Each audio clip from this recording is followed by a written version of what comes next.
بسم اللہ الرحمن الرحیم۔ السلام علیکم۔ اپنے یوٹیوب چینل سے میں ہوں نادیہ حسین۔ دوستوں، آج کے ویلاگ میں ہم بات کریں گے ڈاکٹر عامر لیاقت حسین کی موت کے حوالے سے۔ ڈاکٹر صاحب کی موت جن حالات میں ہوئی ان میں یہ شکوک و شبہات نے جنم لیا کہ آیا ان کی یہ موت طبعی ہے یا انہیں قتل کیا گیا ہے۔ جس وقت ڈاکٹر صاحب کی موت کی خبر آئی تھی اس وقت سے ہی اس قسم کے سوالات اٹھنے لگے تھے۔ جائے وقوع سے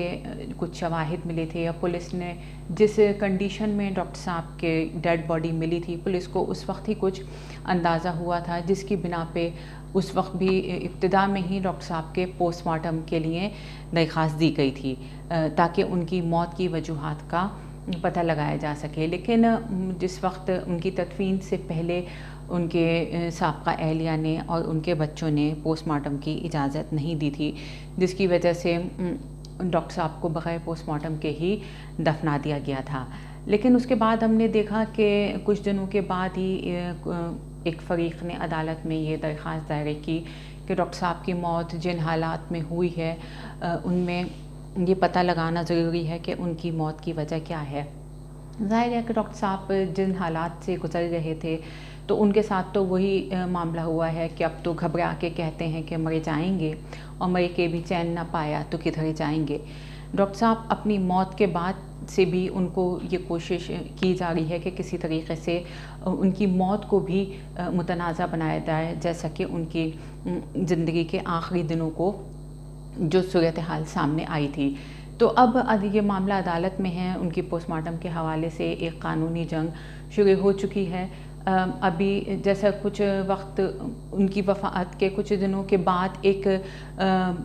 ایکس رے رپورٹ بھی میڈیا پہ گردش کی تھی، اس کے حوالے سے بھی باتیں ہو رہی تھیں کہ یہ ڈاکٹر صاحب کی ایکس رے رپورٹ ہے جس سے میں یہ بتایا گیا تھا کہ ان کی باڈی پہ کچھ ایسے تشدد کے نشانات پائے جاتے ہیں جس سے لگتا ہے کہ ان کی موت طبعی نہیں ہوئی ہے یا انہیں جو ہے وہ تشدد کے ذریعے سے ہلاک کیا گیا ہے۔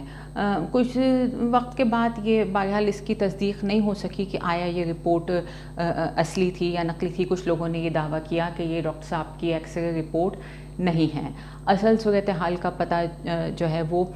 پوسٹ مارٹم کے بعد ہی چلے گا کہ ان کی موت کی وجوہات کیا ہیں۔ اب چونکہ اس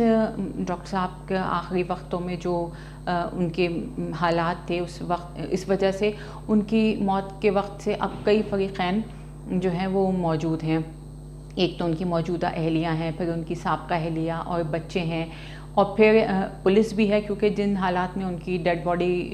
پائی گئی تھی تو وہ پولیس کو بھی تحقیق کرنے کے لیے ان کے پوسٹ مارٹم کی ضرورت تھی۔ تو اب اس وجہ سے کئی فریق ہو گئے ہیں کہ جو چاہتے ہیں کہ ڈاکٹر صاحب کی لاش کا پوسٹ مارٹم کیا جائے، اور ان کے اصل لواحقین چاہتے ہیں کہ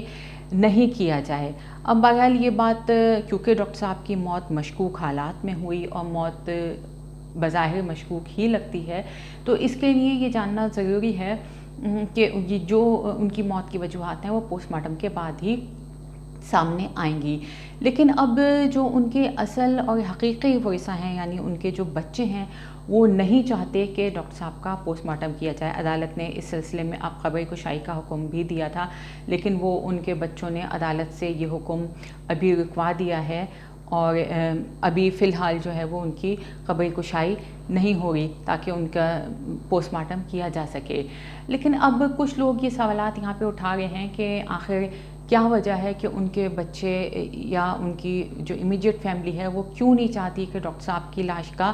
پوسٹ مارٹم کیا جائے یا ان کی وہ وجوہات سامنے لائی جائیں جس میں ان کی موت ہوئی تھی۔ ڈاکٹر صاحب اپنے موت سے پہلے جن حالات سے گزر گئے تھے، میڈیا میں خبریں تھیں، ان کی اپنے ویڈیوز تھیں کہ جس میں انہوں نے اپنے ڈپریشن کا بھی اظہار کیا تھا، اور وہ یہ کہنا چاہتے تھے کہ وہ اب پاکستان چھوڑ کے جا رہے ہیں، یا وہ ایک رخصتی کی بات اپنی کر رہے تھے۔ تو کچھ لوگوں کا یہ خیال ہے کہ بہت ممکن ہے کہ ڈاکٹر صاحب نے، کیونکہ ڈپریشن کی وہ اس اسٹیج پہ تھے کہ وہ جہاں پہ اپنی جان کو نقصان پہنچا سکتے تھے۔ اب ان کے جو لواحقین ہیں وہ بھی نہیں چاہتے کہ ان کی موت کی وجوہات سامنے آئیں۔ اب کچھ لوگ یہاں یہ سوال اٹھا رہے ہیں کہ آخر ان کے لواحقین یہ کیوں نہیں چاہتے کہ ڈاکٹر صاحب کی موت کی وجوہات سامنے آئیں۔ اب جن حالات میں ان کی ڈیڈ باڈی ملی تھی یا جن حالات میں ان کی موت ہوئی تھی، تو اس میں یہ واضح امکانات ہیں کہ ڈاکٹر صاحب کی موت طبعی نہیں تھی، یہ موت یا تو قتل ہے یا خودکشی ہے۔ اب اس کی تصدیق پوسٹ مارٹم کے بعد ہی ہو سکتی ہے، جو ان کے ورثاء نہیں کرانا چاہتے۔ تو اب یہاں یہ لوگوں نے سوال اٹھایا کہ کیوں نہیں چاہتے کہ ان کی لاش کا پوسٹ مارٹم کیا جائے تاکہ وجوہات سامنے آئیں۔ ڈاکٹر صاحب کی موت کے بعد ایک غیر ملکی نشریاتی ادارے نے ان کے ایک قریبی ساتھی کے حوالے سے اپنی رپورٹ میں یہ انکشاف کیا تھا کہ ڈاکٹر صاحب اپنی کیریئر کے ابتدائی دنوں میں ایک مرتبہ خودکشی کی کوشش کر چکے تھے۔ یہ ان دنوں کی بات تھی کہ جب ان کی شادی بشریٰ اقبال سے ہوئی تھی اور انہوں نے اپنی والدہ کی کسی ڈانٹ سے یا بات سے دل برداشتہ ہو کے کافی مقدار میں خواب آور گولیاں کھا لی تھیں۔ اس وقت بھی ڈاکٹر صاحب کی حالت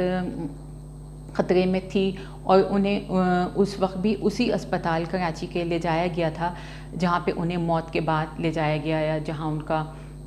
آخری ٹریٹمنٹ کیا گیا تھا، اسی اسپتال ان کو لے جایا گیا تھا۔ تو اب ہو سکتا ہے کہ ان کے گھر والوں کے ذہن میں یا بشریٰ بی بی کے ذہن میں یہ بات ہو کہ اگر ڈاکٹر صاحب کی موت یہ خودکشی ثابت ہو جاتی ہے تو ظاہر ہے کہ یہ بات بھی ان کے لواحقین کے لیے اور ان کے بچوں کے لیے ایک تکلیف کا باعث ہوگی۔ اگر تو یہ موت قتل ثابت ہو جاتی ہے تو اس کے نتیجے میں بھی پھر جو قانونی کارروائیاں ہوں گی، کیس چلے گا، اس کے نتیجے میں بھی ان کے لواحقین کو، ان کے بچوں کو ایک تکلیف دہ مراحل سے گزرنا پڑے گا، اذیت سے گزرنا پڑے گا۔ دونوں ہی صورتوں میں یہ بات ان کی فیملی کے لیے انتہائی تکلیف دہ ہو جائے گی کہ آیا ڈاکٹر صاحب کی موت قتل ہے یا خودکشی ہے۔ لیکن میں یہ سمجھتی ہوں کہ ان کی اہلیہ یا ان کے گھر والے یہ بات انہیں اس بات کا زیادہ یقین ہے کہ ڈاکٹر صاحب آخری دنوں میں جن حالات سے گزر گئے تھے تو بہت ممکن ہے کہ انہوں نے یہ اقدام خودکشی کیا ہو جس کے نتیجے میں ان کی موت واقع ہوئی ہے، اور اب ان کی فیملی یہی چاہتی ہے کہ ان کی موت کی وجوہات سامنے نہ آئیں۔ بہرحال اب چونکہ عدالت میں معاملہ چل رہا ہے، قانونی جنگ شروع ہو چکی ہے اور ان کی ایک موجودہ اہلیہ کے علاوہ ان کے بچے بھی اس معاملے میں فریق ہیں، پولیس بھی فریق ہے، تو دیکھتے ہیں کہ یہ اونٹ کس کروٹ بیٹھتا ہے۔ 29 تاریخ کو جیسا کہ عدالت نے تمام فریقین کو طلب کیا ہے، اس کے بعد ہی یہ فیصلہ ہوگا کہ ڈاکٹر صاحب کی قبر کشائی کی جائے پوسٹ مارٹم کے لیے یا نہ کی جائے۔ بہرحال یہ معاملہ مجھے ابھی لمبا کھنچتا ہوا دکھائی دیتا ہے۔ مستقبل قریب میں اس کے کچھ فیصلہ ہونے کے، یہ صورتحال سامنے آنے کے کہ ڈاکٹر صاحب کی موت کی وجوہات کیا تھیں، کوئی امید نہیں ہے، کیونکہ اب یہ معاملہ کورٹ میں چل رہا ہے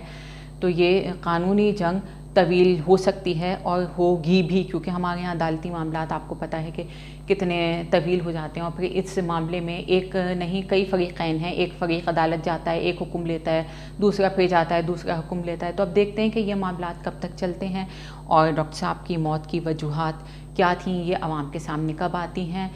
اس سلسلے میں اب ہمیں انتظار کرنا پڑے گا 29 تاریخ کا کہ 29 تاریخ کو عدالت کا کیا فیصلہ آتا ہے اور ڈاکٹر صاحب کی قبر کشائی کب ہوتی ہے، ہوتی بھی ہے یا نہیں ہوتی، اسی کے بعد ہی ان کی موت کا